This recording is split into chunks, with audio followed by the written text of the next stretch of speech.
In December 1941, Japan, who had already been fighting in China for more than 4 years, expanded the scope of the Second World War by attacking U.S. bases in the Philippines and Hawaii, and by launching invasions of British, French, and Dutch territories in Southeast Asia, among them Malaya.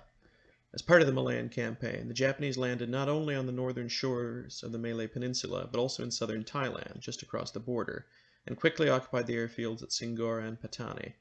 From there, they drove south at a rapid pace.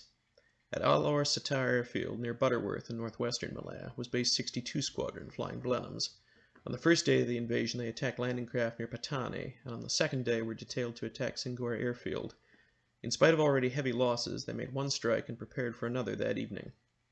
The first bomber to take off for the second strike was piloted by Squadron Leader Arthur Scarf, better known as John or Pongo.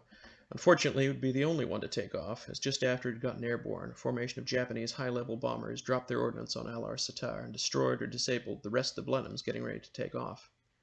Even though he knew that there were no other aircraft to accompany him, Squadron Leader Scarf decided to go after Singora airfield anyway.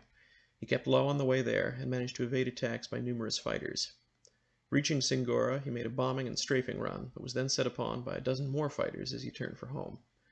The bomber was hit many times, and Squadron Leader Scarf was hit as well, in the arm and back, but in spite of his own wounds and the damage to his aircraft, he managed to keep it in the air until the Japanese had flown home, and he succeeded in reaching Alor Star.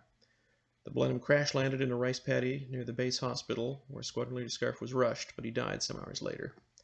The Malayan campaign rapidly became a fiasco, as Force Z, the battlecruiser Repulse, and new battleship Prince of Wales were lost to air attack the next day. It had become one of the worst defeats in British military history. The chaos of these days meant that Squadron Leader Scarf's VC would not be gazetted until June 1946, 4.5 years later, after survivors of the campaign and the subsequent years in prison camps had come home.